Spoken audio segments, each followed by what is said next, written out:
Hi friends, good afternoon అందరికీ. Sorry, ఈరోజు కూడా మార్నింగ్ కొంచెం టైం కుదరకైతే వీడియో అయితే చేయలేదు. అండ్ ఒక్కోసారి ఒకరోజు గ్యాప్ వస్తుంది. ఈ మంత్లో 2 గ్యాప్స్ వచ్చినాయి. అది నాకే ఆశ్చర్యంగా ఉంది. సో డైరెక్ట్ టాపిక్లోకి వెళ్ళిపోతే, ఈరోజు ఇంటర్నేషనల్ క్యాన్సర్ డే అనమాట. అంటే క్యాన్సర్ నిర్మూలించే డే అని చెప్పుకోవచ్చు మనం. క్యాన్సర్ చాలా టైప్స్ ఉంటాయి. క్యాన్సర్ ఈ టైప్ ఆఫ్ ట్యూమర్. అది ట్యూమర్గా రావచ్చు, లేదంటే మనకి ఏదన్నా vomiting sensation like blood cancer తీసుకోండి, బ్లడ్కి ఎక్కుతారు. లంగ్ క్యాన్సర్ తీసుకోండి, ఊపిరితిత్తులు అంతా దద్రం ఒక టైప్ ఆఫ్ జెల్లీ టైప్ అయిపోతాయి. బ్రెయిన్ క్యాన్సర్ తీసుకోండి, లేదంటే బ్రెస్ట్ క్యాన్సర్ తీసుకోండి లేడీస్లో.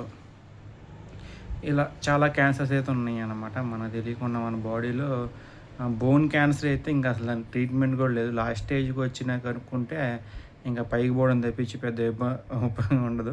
అది ఫస్ట్లో కనుక్కోవాలి క్యాన్సర్ అనేది. లాస్ట్ స్టేజ్కి వచ్చేస్తే మనకైతే చాలా డేంజర్ అనమాట క్యాన్సర్ అనేది. ఇది అంతర్జాతీయంగా 800 కోట్ల మందిలో మినిమం ఒక 20% మంది, అంటే అట్లీస్ట్ ఒక 200 crores మంది పడుతున్న ఇబ్బంది అనమాట.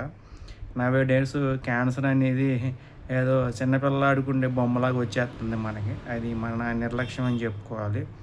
ఎయిడ్స్, టీబీ అంటే ట్యూబర్కులోసిస్, ఇలా పూర్వం దగ్గు అంటారు కదా, అవి దాన్ని షయా అని కూడా అంటారు తెలుగులో. అటు నుంచి వచ్చేసి అప్పట్లో చికెన్ పాక్స్, మలేరియా, అటు నుంచి వచ్చేసి డెంగ్యూ, కలరా మెయిన్ అప్పట్లో, కుష్టి వ్యాధి కావచ్చు. ఇలా రకరకాల వ్యాధులు వచ్చినాయి, పోయినాయి. కానీ క్యాన్సర్ మాత్రం మనం వదలతలేదు. మరి అది ఏంటో, మరి మనం కొని తెచ్చుకుంటున్నామా, లేదంటే అదే మనం వదలకుండా పట్టుకొని పీడిస్తుందా మనకైతే తెలియదు. దానికి ఫస్ట్ 4 స్టేజెస్ ఉంటాయి. 2 స్టేజెస్లో గుర్తుపెట్టి మనం ట్రీట్మెంట్ తీసుకోవాలి. లాస్ట్ 2 స్టేజెస్లోకి వెళ్ళామంటే మనల్ని కాపాడడం దేవుడి తరం కూడా కాదనమాట. సో క్యాన్సర్ అవేర్నెస్ చేసుకోండి. ప్రతి 1 yearకి ఒకసారి, 2 yearsకి ఒకసారి. ఇప్పుడు హెల్త్ బట్టి మీరు బాడీ చెకప్ చేయించుకోండి. ఏమైనా క్యాన్సర్స్ ఉన్నాయా, లేదంటే ఏమైనా ట్యూమర్స్ ఉన్నాయా, మన బాడీలో ఏమైనా డిసీజెస్ ఉన్నాయా, ఏమైనా లంగ్స్కి సంబంధించి, హార్ట్, బ్రెయిన్, కిడ్నీ, ఐస్, ప్రతి పార్ట్ ఇంపార్టెంట్ మనకి. సో ఒకటి డ్యామేజ్ అయినా మిగతా ఆటోమేటిక్ మిగతా డ్యామేజెస్ అవుతాయి. నర్వ్కి ఏమన్నా డ్యామేజ్ ఉందా, నర్వస్ ఏమైనా డ్యామేజ్ ఉందా, అంటే మీ కిడ్నీకి వేరు ఉంటుంది, ఈ నర్వస్ సిస్టమ్ వేరే ఉంటుంది. అది సపరేట్ టాపిక్, నేను తర్వాత చేస్తాను. నర్వస్కి ఏంటి తేడా అని చెప్పి.